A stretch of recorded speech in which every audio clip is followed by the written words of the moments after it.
Sa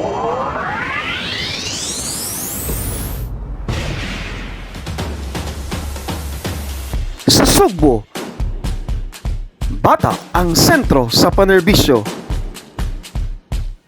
Motivated by the power of genuine and selfless services, DepEd Cebu Province Division has gone the extra mile in order to respond to the educational needs of the 507,326 Cebuano learners amidst direct havoc brought about by COVID-19 pandemic. Believing that education must continue as pronounced by Secretary Leonor Magtolis Briones, DepEd Cebu Province Division strongly commits to realize its vision, mission, and core values. Thus, it is racing without leaving any stone unturned to ensure that all the Cebuano learners can still be given the best basic education services they all deserve. Absolutely, the Cebuano learners are regarded as the core of this calling. They are the reason why DepEd Cebu Province Division crafted the Learning Continuity Plan, or LCP, out of love to develop holistic, empowered, innovative, and inspired Cebuano learners. The purpose of this LCP is to provide direction, just like the North Star, which glows brightly to guide and leads toward a purposeful destination of all of 58 schools districts with 1,109 schools operated by 23,068, in which 20,419 are teaching and 2,648 are non-teaching. In the event that learners cannot safely access the traditional brick-and-mortar school environment, if such an occasion were to arise, it prepared to carry the schools to the respective homes of the precious learners. Thus, the management committee, headed by Schools Division Superintendent Dr. Marilyn S. Andales, ably assisted by the 3 Assistant Schools Division Superintendents, Dr. Ester A. Futalan, Dr. Cartesa M. Perico, and Dr. Leah B. Apao, has constantly conceptualized specific actions and practical approaches within the framework of the new normal scheme. It commits its selfless services while engaging stakeholders and partners across all levels of governments to impact greater improvement among the Cebuano learners. To effectively embrace the new normal situation, all the specific directions have been translated to a comprehensive blueprint labeled as the Division Learning Continuity Plan, the North Star. It details the division's vision, mission, goals, values, categories of schools and classes, and the deployment of different alternative learning delivery modalities tailored fit to the context of the schools. All efforts and initiatives to carry out the LCP will greatly depend on family and community support. We need to prepare not only the schools, learners, administrators, and teaching and non-teaching personnel, but also the parents or guardians of the learners. Secretary Leonor Magtolis Briones said, Inner Circle LCP stands for the small group of people within a large group who share a common interest, aim, or purpose. It is the inner force that builds strong connection with each other in order to come up with one united step or action. The core that serves as the heart of the organization, the heart that links common people, or LCP, to come up with a large collaborative program, or LCP. The heart that gives life to the Division Learning Continuity Plan, or LCP. To make the Learning Continuity Plan be done excellently and successfully, the Division Inner Circle was immediately organized. The Division Inner Circle then presented the LCP to the equally supportive DepEd personnel, generous partners, and responsible stakeholders.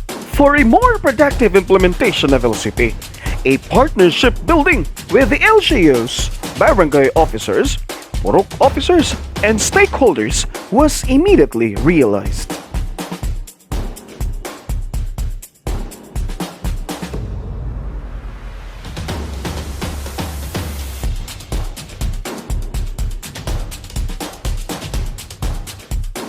To further make the LCP be more productive, a webinar about capacity building on modular development and quality assurance was successfully done. Offline learning through printed modular class is now in.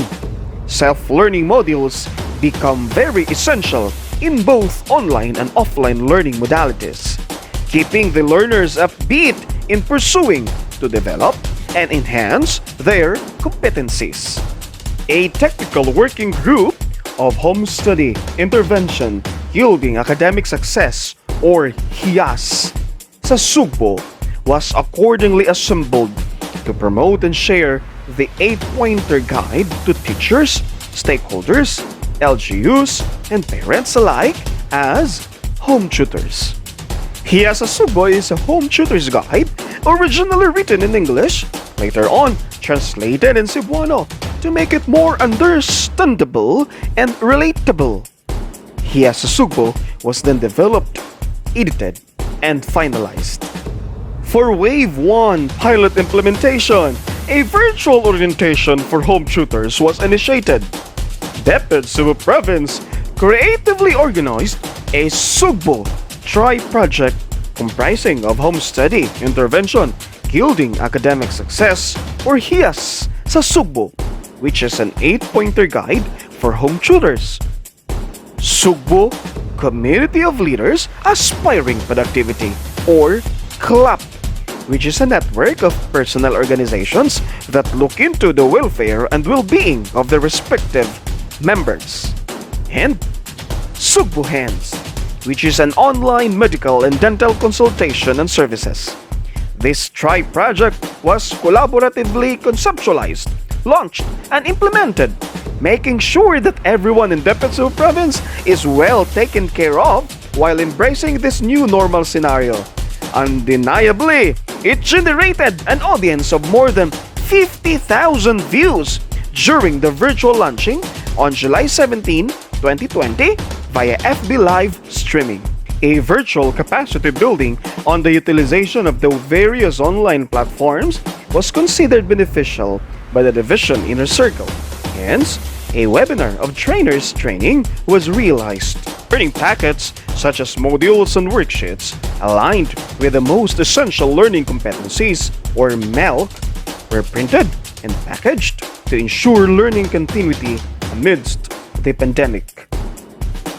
As for the preparation of SUGBO learning boxes, DepEd Cebu Province reached out for donors for each learner so that each should have his or her own SUGBO learning box where the modules and worksheets would be properly placed.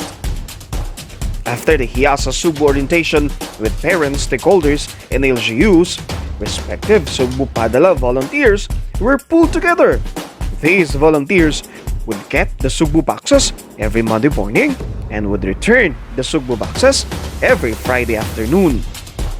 Last week, 5 different districts of DepEd Cebu Province sampled the distribution of SUGBO learning boxes as the pilot implementers for printed modular instruction.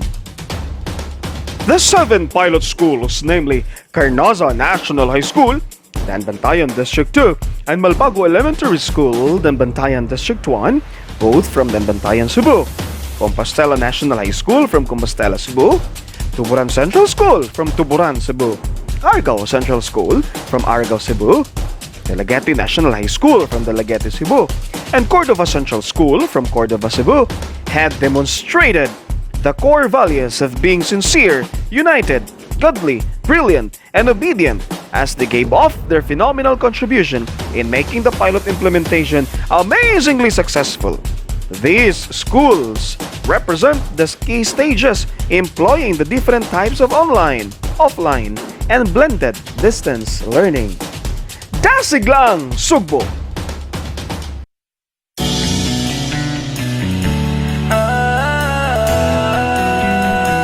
Magbayanihan na, magbayanihan na,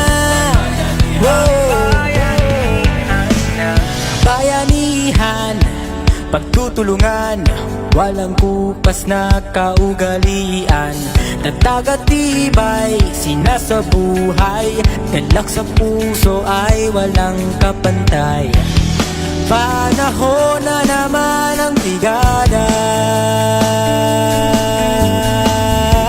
pabigisin lakas at diwa. Tara na brigada na, brigada, eskwela, magkaisa sama-sama. Brigada, eskwela, salin na buong barkada. Brigada. A final briefing for the dry run of the BELCP was executed prior to the actual activity.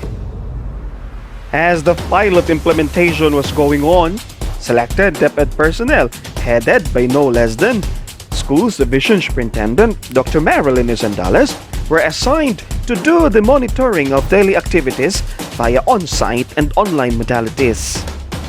The presence of the Regional Field Technical Assistant Teams, or RFTATs, headed by Regional Director Celestiano Jimenez and Assistant Regional Director Cristito Eco, helped the implementation exceedingly rewarding.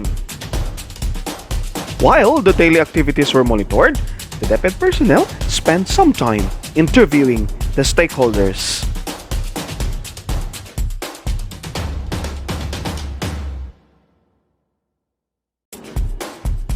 The all-out support of the province of Cebu government, spearheaded by Governor Gwendolyn F. Garcia, with the valued assistance of the House of Representatives of the 7 congressional districts. Municipal mayors of the 44 municipalities comprising the province of Cebu pushed for a greater impact. DepEd Cebu Province has just commenced its far-reaching Basic Education Learning Continuity Plan, or BELCP, implementation, with the first wave of its pilot run. Another 2 major initiatives will soon be launched and be piloted, such as the Himpilan sa Kahanginan, Tunghaan sa Cebuanong Kabataan for radio-based instruction and Purok sa SUGBO, Akong Tunghaan, to form part of the second and third waves of the pilot implementation. God's grace and love abound as the entire DepEd Cebu Province primed its innovative strategies and practical approaches to unfold the opening of classes come August 24, 2020. Keeping the synergy on for a greater Cebu, ang Cebuanong kabataan, hiyas nga bililhon, gasa, kikan sa kahitasan, atong higugmaon o katimanon. Kay sa SUGBO, bata, ang sentro sa panerbisyo. Tasig lang, SUGBO!